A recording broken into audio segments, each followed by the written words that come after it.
all I did today was basically good mornings. But this time around, I decided to use a wider stance. I've tried these in the past, I think. But I reckon last time I did them, I tried to keep my legs basically completely straight. And so there was a lot of pressure in the back of my knees. And I didn't like that. This time around, I basically did the good mornings like I usually do them. Except narrow stance, I went wide. I don't know what it is about wide stance, whether it's squats, whether it's sumos, whether it's good mornings, but I always feel exposed. I don't know what muscle is left out of wide stance that usually makes me feel safe, insulated and strong when I'm narrow. I don't know what it is, whether it's the glutes that are being hit from a different angle and that completely challenges different fibers or something. I'm really not sure.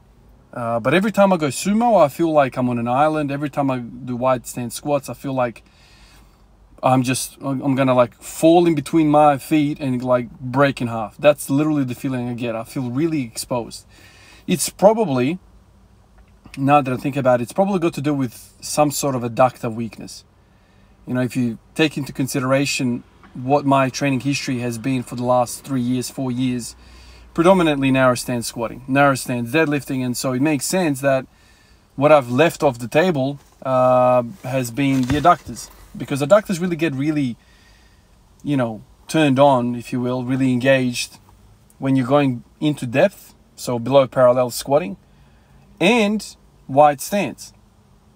Obviously, I've been doing the below 90-degree squatting quite a lot, like every single day for the last 3 years. What's been left off the table has been the wide stance part of it. So this is the thing when it comes to muscles, insertions, training.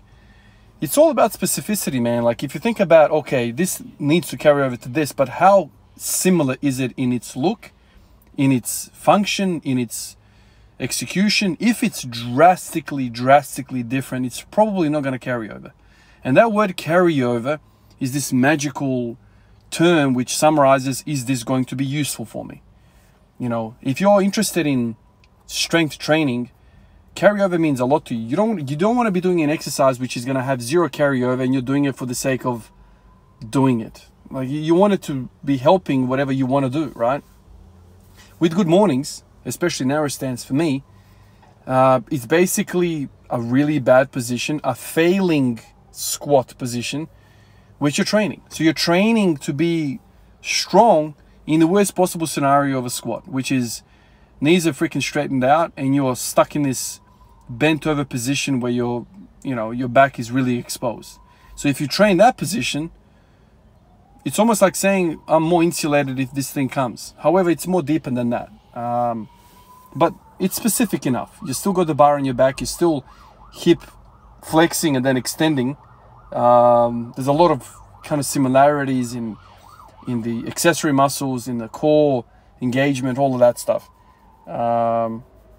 This is where, like, you know, let's say seated good mornings.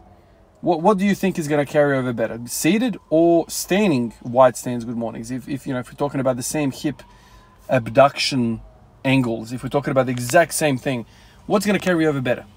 It's obvious, right? You're standing to squat, and so if you're standing to, good morning, it's only logical. Logic would serve that. Yeah, it makes sense. It's more specific, and specificity is this thing which I was overdosing on it big time when I first started. I thought, just do what you want to get good at, you're going to get good at it. To a certain level, that is true. But then after that, there comes overuse injuries, lagging parts, really becoming a weakness, and holding you back. So specificity is important, but you have to kind of also remember other things. But still, these accessory things that you pick need to have some sort of carryover, not completely out of the mix. And this is how I think about it. Is this going to help my primary movement? Appreciate all of you guys. I'll catch you in the next one. Peace out.